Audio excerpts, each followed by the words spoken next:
नमस्कार, सालू Dubey official channel पर आप सभी का बहुत बहुत स्वागत है। आज हम बात करने वाले हैं 7 सितंबर से होने वाले कुछ बड़े परिवर्तन के बारे में। जी हाँ, 7 सितंबर से देवगुरु बृहस्पति हुए मेहरबान। मकर राशि अब खुलेगा किस्मत का बंद ताला। किस प्रकार से है चर्चा और किस प्रकार से गुरु आप पर मेहरबान हो रहे हैं, आज इन्हीं सब तथ्यों पर हम पूर्ण रूप से विश्लेषण करेंगे। तो वीडियो बेहद खास है। जो भी मकर राशि के जातक हैं, वीडियो को बिल्कुल भी स्किप मत कीजिएगा, वीडियो को फुल वॉच जरूर रूप से कीजिएगा। देखिए, गुरु बृहस्पति जो कि सबसे ज्यादा शुभ और सात्विक प्लेनेट माने जाते हैं। गुरु एक ऐसे ग्रह हैं जो हमें परेशानियों से बचाते हैं। गुरु एक ऐसे ग्रह है जो हमारे जीवन में शुभता लाते हैं। गुरु एक ऐसे ग्रह है जो बाकी ग्रहों की निगेटिविटी को काटने का कार्य करते हैं। गुरु एक ऐसे ग्रह है जो हमें विवाह बंधन में बांधने का कार्य करते हैं। और देवगुरु बृहस्पति ही वह ग्रह है जो हमें संतान सुख की प्राप्ति भी कराते हैं। इसलिए गुरु का कुंडली में उत्तम अवस्था में होना हमारे लिए बहुत महत्वपूर्ण होता है। किसी भी व्यक्ति विशेष के जीवन में नौकरी, पैसा, व्यवसाय, हर चीज की जरूरत पड़ती है। इन सभी चीजों को कहीं ना कहीं देखा जाए तो हम देवगुरु बृहस्पति की वजह से ही प्राप्त करते हैं। गुरु उत्तम अवस्था में होते हैं तो हमें पैसे की भी तंगी नहीं होती है, नौकरी की भी प्राप्ति होती है, व्यवसाय में भी लाभ होता है और घर परिवार का वातावरण जो है सुखी रहता है। गुरु एक ऐसे ग्रह है जो हर प्रकार से सिर्फ और सिर्फ शुभता देते हैं। गुरु बृहस्पति कभी निगेटिव प्रभाव नहीं देते हैं।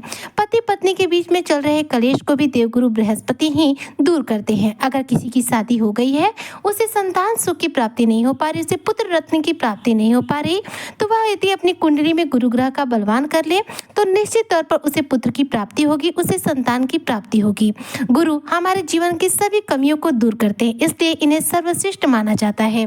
गुरु देवताओं के गुरु है और ग्रहों में सर्वश्रेष्ठ माने जाते हैं।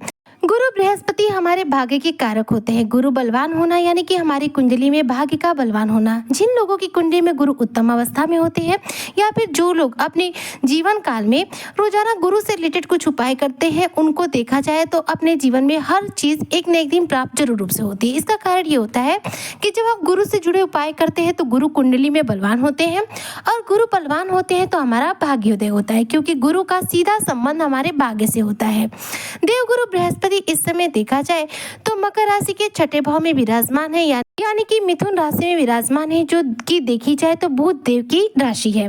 गुरु यहाँ पर विराजमान है और गुरु देखा जाए तो एक ऐसे ग्रह है जो कभी कोई नुकसान नहीं देते हैं। जबकि वहीं पर बात करूँ शनि देव की, तो शनि एक ऐसे ग्रह है कि जहाँ दृष्टि डाल दे वहां पर सब कुछ सर्वनाश कर देते हैं।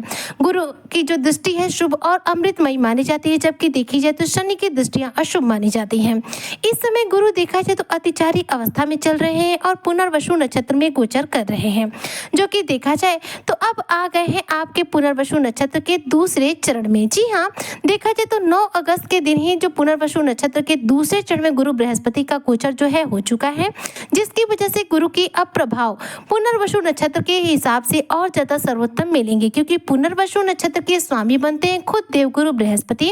और गुरु जब अपने नक्षत्र में रहेंगे तो जाहिर सी बात है कि आपके जीवन में कल्याणमयी स्थितियों का निर्माण करेंगे। गुरु आपके छठे भाव में विराजमान है, अतिचारी अवस्था में है और अपनी नवम दृष्टि से देख रहे हैं सीधे आपके द्वितीय भाव को। द्वितीय भाव जो होता है धन भाव होता है। धन भाव को गुरु की दृष्टि पड़ने की वजह से धन में आपके आगमन के रास्ते यहाँ पर तैयार हो रहे हैं।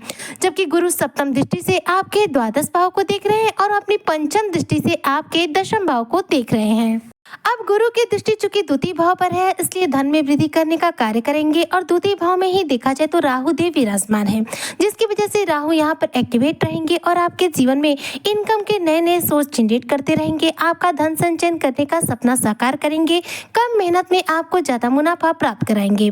गुरु सप्तम दृष्टि से द्वादश भाव को देख रहे हैं। द्वादश भाव जो होता है हमारे खर्चों का भाव होता है और साथ साथ विदेश के कार्यों का भाव माना जाता है।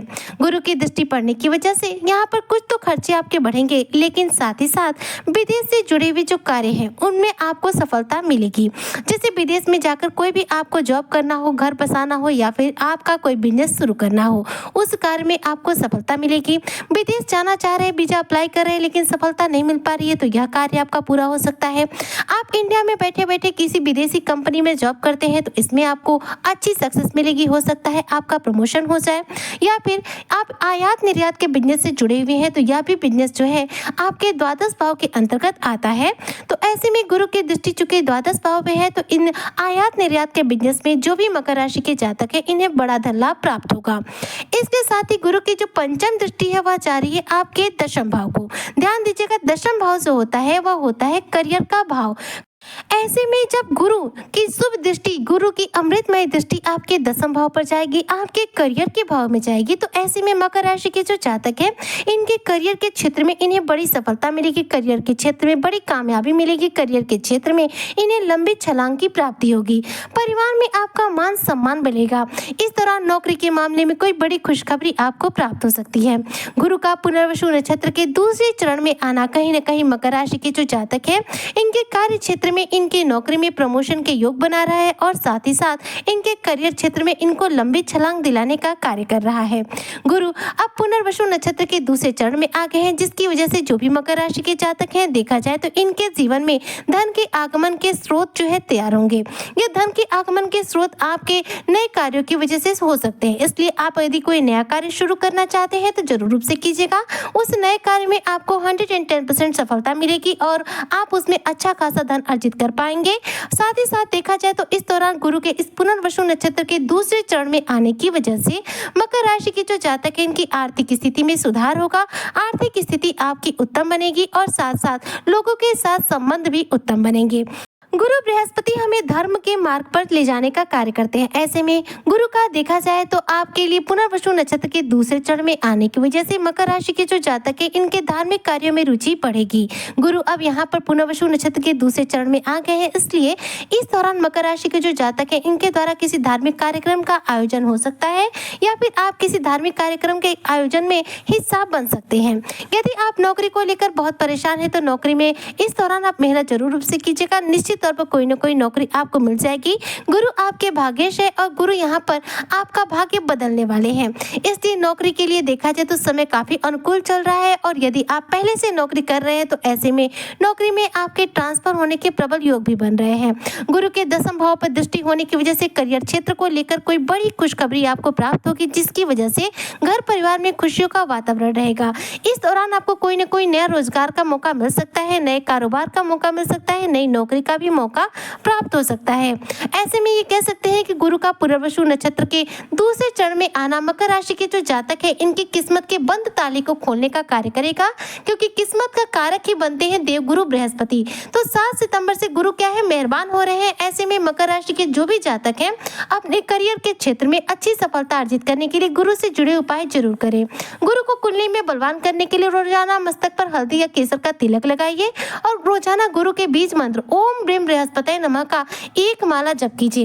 इस मंत्र का रोजाना आपको एक माला जप करना है। 40 दिन यदि आप लगातार कर लेते हैं तो निश्चित तौर पर आपकी कुंडली में गुरु बलवान हो जाएंगे और गुरु के द्वारा आपको शुभ फलों की प्राप्ति हो जाएगी। उम्मीद करती हूँ कि जो भी मकर राशि के जातक हैं गुरु बृहस्पति की इस मेहरबान अवस्था का पूरा लाभ प्राप्त करेंगे और अपने जीवन में बेहतरीन सफलता अर्जित करेंगे। इसी कामना के साथ मैं आज की वीडियो को यहीं पर करती हूँ समाप्त। मिलती हूँ नेक्स्ट वीडियो में, तब तक के लिए जय हिंद, जय भारत, जय श्री हरि।